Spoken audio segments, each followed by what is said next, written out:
Okay, welcome everybody. We're about to get started. We're Zoicha to have with us one of our most beloved guests who comes to Toronto, usually every year, and we're Zoicha to spend time together. And whoever has the tremendous pleasure of being able to go to the holy city of Tzfat will know that Rav Aharon Carmi is an important fixture over there, and is one of the sweetest Jews in the world, and brings us amazing Torah and guidance. And we're zeicha to have a shir from Rav Carmi now. Welcome everyone. That's on the little of my shvachim? That's the mitzvahs. Can you cover it for me? Yeah, Okay. Tov, shalom aleichem, aleichem shalom, shalom aleichem. And Be'ezer Hashem, we're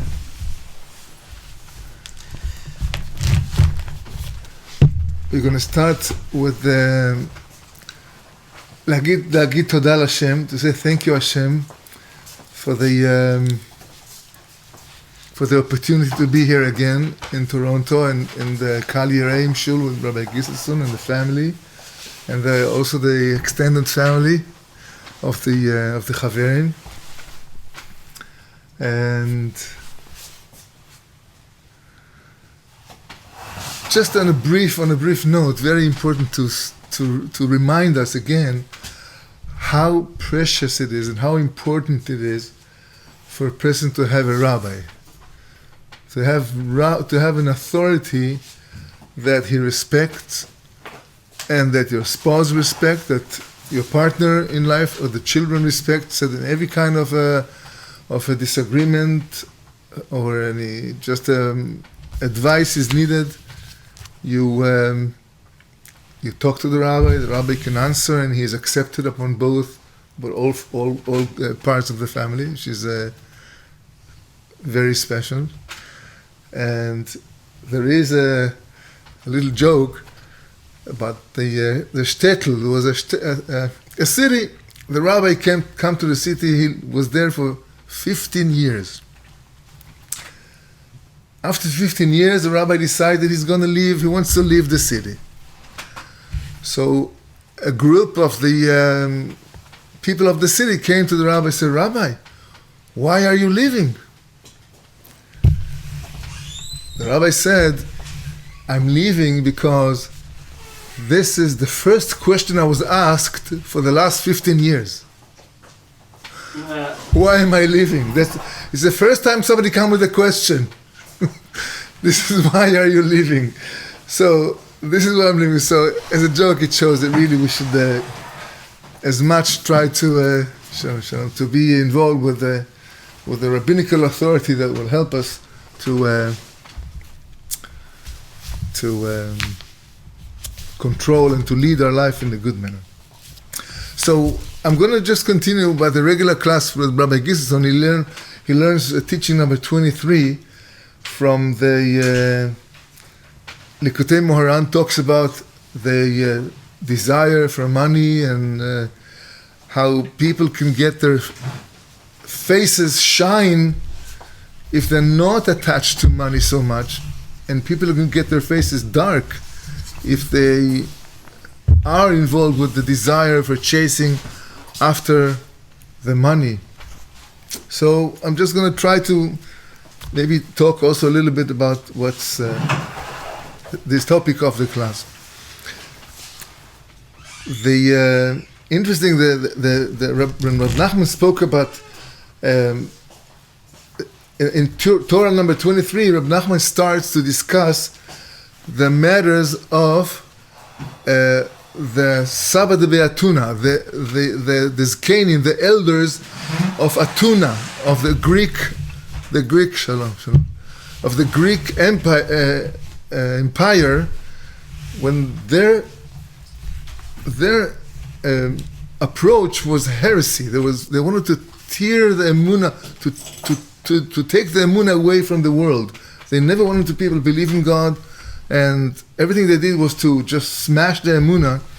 And so when Rabbi Nachman starts talking about those elders of Athens, there's a few teachings that he talks about it, and there are kind of questions they debating with the rabbis.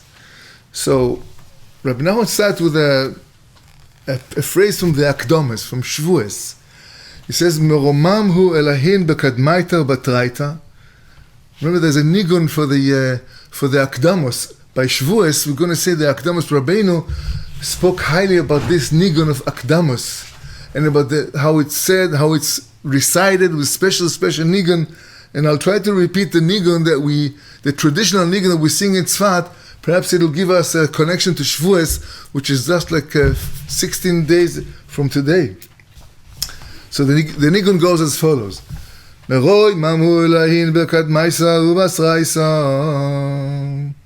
Hashem is elevated from previous times, from before and for the future.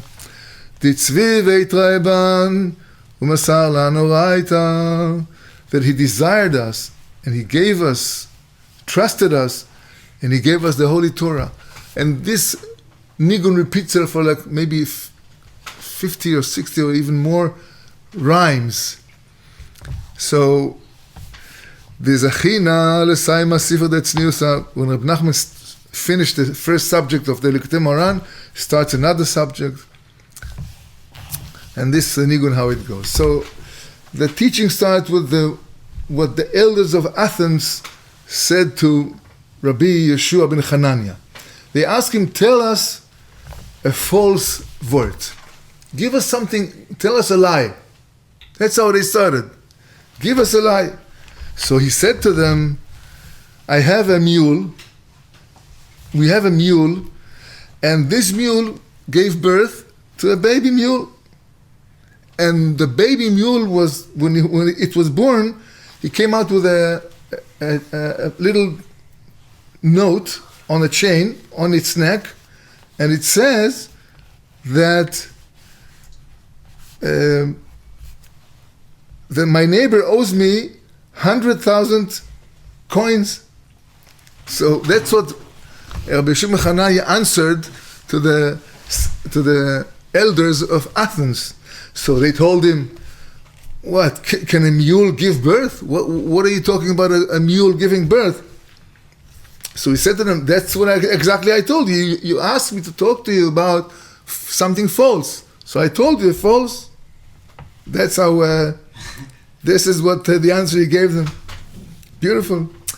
So I thought it's very interesting enough, when the sages, the elders, the elders of Athens, when the first question, they want to ask, tell me something false, give me a lie. And really, this is it. The whole conception of the Goyishkeit is falseness. The Torah is emes. Our Torah is truth, and we try to follow the path of truth. But the sheker, this world is called the olam hasheker, the world of falseness. We live in a world of falseness, right? And upwards, when we go after 120 years, it's going to be the world of emes, olam ha'emet, the world of truth. So we were thrown to this world, and we have to elevate it. We have to refine everything which is in here. Just a few days ago, for Lag BaOmer, came the Rebbe from Vizhnitz, Munsi, and he down south. He came with 500 Hasidim to Toronto, and he gave a beautiful word about the keshet, the bow and the arrow that the tradition, the minhag, is to shoot a bow and arrow on Lag BaOmer. And he said that the word keshet, bow, is made up of 3 letters: kuf, shin, and taf. Kuf, he said, stands for kin'ah. Kin'ah is jealousy. Shin stands for sin'ah, hatred. And taf stands for taive, for desires, earthly desires. And he said a beautiful word: when we take the bow and we shoot the arrow upwards, that means we take all these three elements of hatred and jealousy and desires and we elevate it upwards. We don't smash even our bad midas. We're not supposed to smash it and kill it. We're supposed to refine it and to work with it to become better. So, for example, hatred. How can we elevate the aspect of hatred? Hashem planted in us the character of hatred. We have it. You cannot ignore it. But we have to refine it and elevate it. For example, we have to hate the Averas. We have to hate those who hate the Torah. Those who hate God, we also have to hate them. As David HaMelech says, Mesanai Hashem esna. I'm going to hate those who hates you. So we have to use the hatred, but on the right direction. Same with the jealousy. Jealousy is a midah that Hashem planted in us. How can we use it positively? If, for example, you see that your friend has a better midot than you have. So what you want to do, you want to work hard. If it bothers you, you can take it. You have to work very hard to make yourself better in your midot because you're jealous at your friend and he's a more tzaddik than you are. She's more tzaddikis than you are. So beautiful. You have to work hard and you are working hard. You become better. That's the jealousy. And regarding the taiva, the desire, the earthly desires, we're not supposed to be like animals. We have to elevate, to refine the midos exactly to the right measure, the right times. Not every desire is allowed in every time. So again, we have to elevate these midos. Therefore, the world of falseness, olam hasheker that we're at, Bezrat Hashem, we hope to be able to refine everything that is that we go through. If we see that, okay, so we will continue. Rabbeinu started, these are the yesh panim de kedusha. There is a perception of holiness. Holiness means shining face. Shining face is enlightenment, b'chinas chaim, being alive.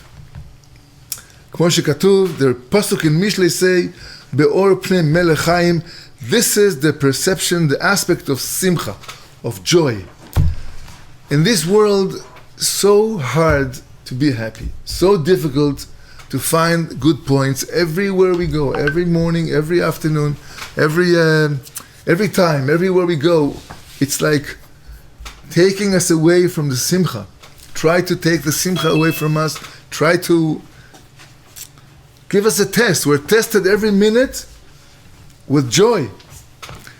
And regarding the joy that we're so much needed, this simcha is so much needed that we have to fight and to work very hard. So as I'm going to read a little bit from Rab Gedalia Koenig, Share Tzaddik. This is a book that he wrote, like letters back to people who ask him questions. He says, because please be aware to push yourself away from sadness as much as you can, as well as from heaviness. The sadness and the heaviness makes you tired, and it brings lack of hope and yush, despair. And therefore, we must refrain ourselves from sadness.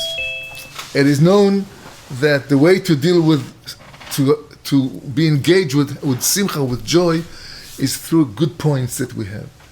As I always repeat that, because Rabbeinu wanted us to deal only with the good points. Rabbi Nachman advised everybody to deal with the teaching number 282, Reish Pei Bet, that talks about simcha, how you should look at yourself positively, generously, to look at the good points you have. Each one of us, each one of you here is full of so much goodness, so much greatness, so much good points. Mamash tzaddikim. But the Yetzer Hara wants to cover our eyes that we won't be able to see how good we are. So he gives us excuses. What's wrong, right? The thing we did was not complete, was not full, was not wholesome. So only excuses why not to be happy. As Rabbi Nachman says that the sadness is a bad midah and God hates it. Sichot Aran, the Sikha number 41, that the sadness and the bitterness is like Avoidazara. And when a person is getting himself involved with chasing after money for the sake of the money, then it's like Avoidazara. It's on the dollar it says, "In God we trust." Fine. It's a kaf zchut to judge the American government. 200 something years ago they wrote, "In God we trust." But you also can say that the money is their God, because they're worshipping the money, and that's again not the way to deal with our relationship with money. We should make money enslaved to us, to help us use it properly, not to be slaves to the money. If we become slaves to something besides of the worshiping God, we are missing the point. And so therefore, the sadness, as Rabbi Gedalia writes over here, that it's considered to be Avoidazara, as he quotes Rabbi Nachman teaching for Torah number 23. And the sadness, the atzvus, is the things that delays and pushes away the dwelling of the Shekhinah upon us. And as he gives like a place where to look at the Zohar. The Zohar brings down that when Yaakov was mourning for the sorrow that he lost his son Yosef 17 years. And for 17 years, Yaakov did not have the Ashras HaShechina because he was sad. Simply, he was not happy. And because he pushed away the Simha away from him, he could not receive the prophecy or any discussion with God at that time was like abandoned. That's what the Zohar brings down over here. When Yaakov used to look at Yosef, when Yosef lived next to him, he was rejoiced. He had a lot of simcha because Yosef actually resembled his mother Rachel. As the Zohar says, Shapiro de Yosef, Damel Shapiro de Rachel. The face of Yosef was exactly like Rachel. And when Yaakov saw Rachel, little Rachel, like in Yosef, he was happy because he loved Rachel the most when she died. Then he didn't have any connection to her, but with Yosef he did have. And therefore, when Yosef was pushed away from Yaakov, then the Zohar says, I never had peace, I never had shelter, I never had quietness. And Roga's anger came into me, to Yaakov, because he was not besimcha. It was so hard for him from everything else he went through. And Yaakov went through hard times, very hard times. Still, that thing of losing Yosef was the hardest. He couldn't cope with it. And all the days that Yosef was lost from Yaakov, there was nothing like this great sorrow. And he was crying every day. Yaakov was crying every day because through these 17 years of Yosef. Can you believe that?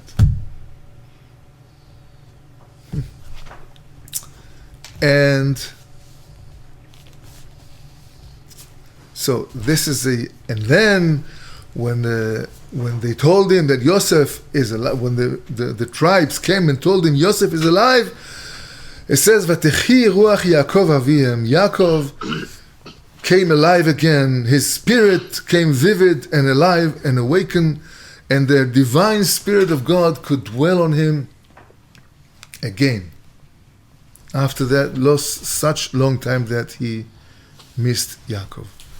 The Gemara And also the Masechet Shabbat, the Tractate Shabbos on the page of 30 also talks about the same thing, that how important it is to be joyful. Shlomo HaMelech says, King Solomon, the most wise person on earth, he said, "V'shibachti ani et hasimcha." I have shibachti, like shevach. I have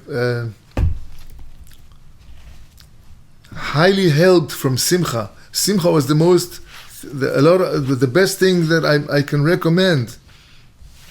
And so the Gemara asks, what is that Simha? Why is it so important to be besimcha? So I'm not besimcha, so what? So I'll live my life, just regular life, middle, without joy. So what? What's the problem? So the Gemara answers that simcha sheina shel mitzvah. People are attracted after simcha, after joy, which is not involved with any mitzvah. Just like going out, drinking away, or going for gambling, or going whatever. That's not a simcha which is not associated with the mitzvah, is not considered to be a simcha because it doesn't last. It doesn't last, and you always want more and more and more. So the Gemara also teaches us that the Shekhinah, the divine presence of God, does not dwell if a person is sad, if a person is lazy, or is like kalut rosh, is like easygoing with things. As we said by King Shaul, when he was sad, King Saul was kind of in a depression position a lot of his years, and he was asking that they bring some music to lift his soul up. And when he was listening to the music, he was more happier and more satisfied with everything he did. So again, the Gemara also brings down that simcha is one of the major things that we have to consider. And the simcha also is also the segula for parnasa. If a person is happy, money would come more easily.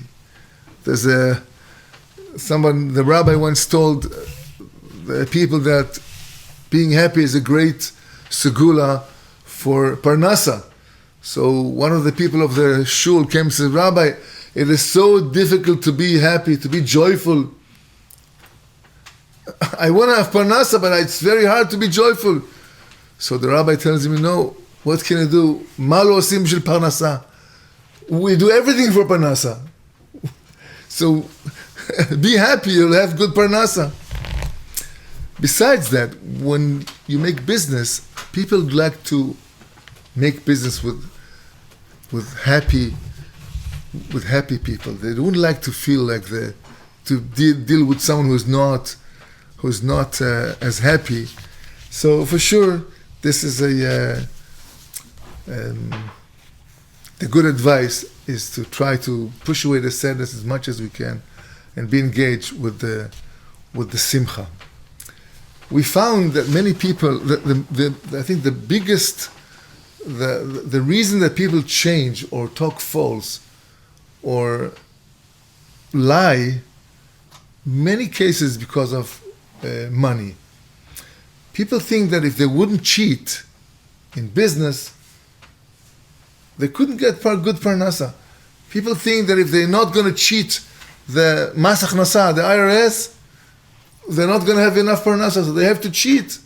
But the problem with lie, with falseness, is that if you start lying, you have to cover your lies with another lie. And another lie. It's like a chain reaction. As the people say, the best lie is the truth. Just stick to the truth. The emes would lead you in the right path. There's no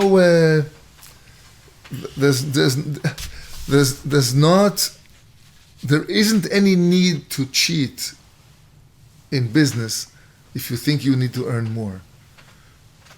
The other way around. That's what the Rebbe teaches over here. These people who are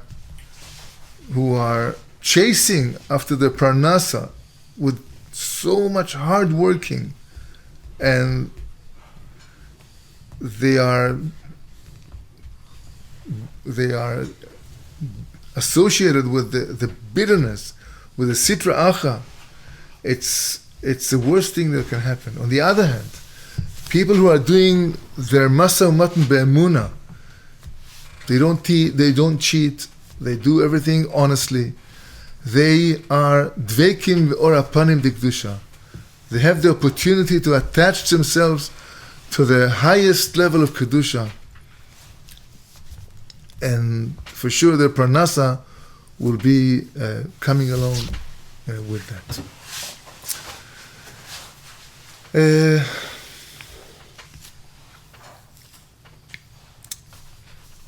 Chazal are teaching us Pikudei Hashem Yesharim Mesamchei Lev. The mitzvahs are the things mitzvahs are the things that make us most happy, and the more we learn, the more we can engage ourselves in a good mitzvah, something l'shem shamayim, something that is connected to the kedusha, the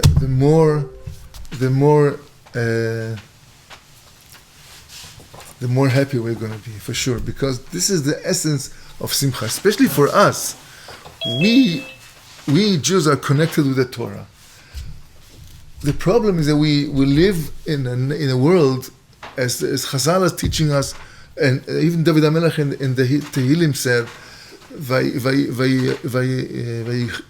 bagoyim ve'ilmedu ma'asihem." The Jews, the Jewish nation, are mixed among the nations, and they have learned from the nations how to live their life. We are living in a very serious generation.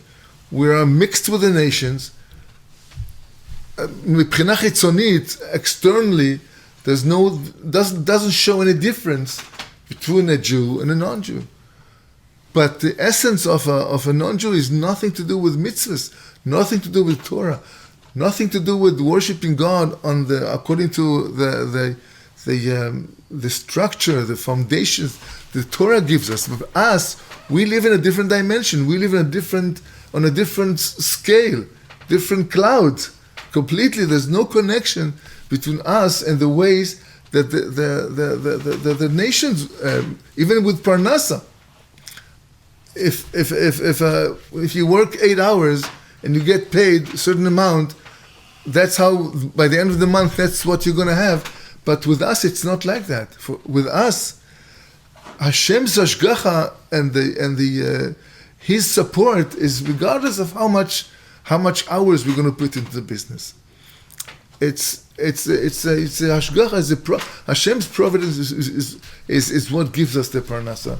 Therefore, we should not. Rav Koenig Zecher Tzadik Levracha used to say the Yiddish expression "mach schwarz" with parnasa. You should schwarzen yourself, darken yourself. You don't need to darken yourself for making a living. You should make a living normally. Don't have to wake up crazy hours. Don't have to get back home crazy hours. There's a family. There's people you're with. There are friends. There's yourself that you have to take care of. Make yourself happy. Shouldn't kill yourself for the dollar. This is not what we came here for. So just live normally.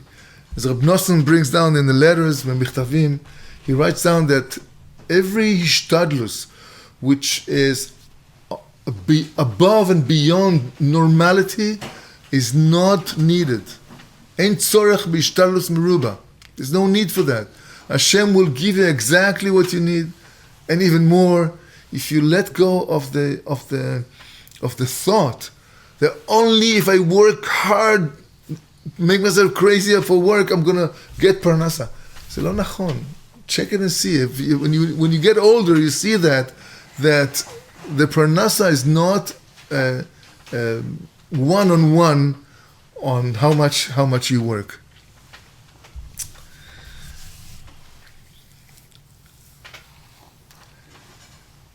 The Zohar, we say by Shabbos, there's a Zohar which is related to every meal. We eat 3 meals over Shabbos, and every meal there's a specific part of the Zohar that is associated with that meal, for the night meal, for the morning meal, and for the Sudah Shlishit, the third Shel Shudas. And over there, Rabbi Elazar, Rab Shimon's son, asked a question to his father. He says, Abba, we saw that the manna came down 6 days, and during Shabbos, the manna was not found. We get double portion of manna on Friday, and that was good for Shabbos as well. So he asked him a question. If the man does not come down on Shabbat, which blessing, where is the blessing that is on Shabbos if there's no man coming down on Shabbos? So Rab Shimon answered him back, and it's very important to read that part of the Zohar, even though you don't understand fully the Lashon, the language of the Zohar. It's good to read the Zohar just for itself. It's very good for the neshama, the language of the Aramaic. Rab Shimon Mekadesh will sanctify the Lashon Aramaic to the extent that we can read it and nourish our neshama. So he said that the reason for the man to come down from Shamayim all weekdays is only because of Shabbat. And because of Shabbat, we have Parnasa during the week. And that still continues until this very day, that we have to understand that the Shabbat is the source of blessing. The more we can learn the laws of Shabbat and to be prepared to keep Shabbat on a higher level with more simcha, make myself happy over Shabbos, make my family happy over Shabbos, make everybody around me more happy over Shabbos. The more we're going to elevate ourselves during Shabbat, that's the more parnasa we're going to have during the week. Again, same concept repeats itself in many variations. What's left only to us is to ask from Hashem to give us the bracha that we'll be able to engage ourselves in Torah life as much as we can, and to stick to the Torah, and to stick to the Shabbos, to the mitzvahs, and may it be the will of God that we're all going to be with a lot of bracha and atzlacha, a lot of simcha in our lives. We should all of us only know from goodness, and Bezrat Hashem should be able to come soon to Eretz Israel with Mashiach Tzidkenu, hopefully very soon. So thank you for joining. Thank you everybody for joining too. And I have a few. You have to say a few words quickly. okay. Just quickly. I could just say to everybody that we all have Rabbi Carmi doesn't ask for money ever, but we have an opportunity that we can help the Breslov community in Tzfat if we are able to send some funds their way. Anyone who's not here today, who's on Zoom, if you want to send quickly an e-transfer, I can give it to Rabbi Carmi. And anyone who's here in person, we can also help them out as well. Not that he's asking, but I'm saying. Okay, I want to thank from the bottom of my heart Rabbi Carmi for joining us. And it's always very special to have the Tzfat representative here in Toronto. And we love Rabbi Carmi like an extended family member. So thank you very much, and hope to see everybody next week. The regular class for the Chacham and Tam, Zipurim Isis, will be on Monday, and we'll continue in this Torah Chaf Gimel in Likutei Moharan on Wednesday. All the best to everybody. Thank you for joining. Bye-bye. Okay. Shkach, thank you very much. Okay, go ahead. Sorry.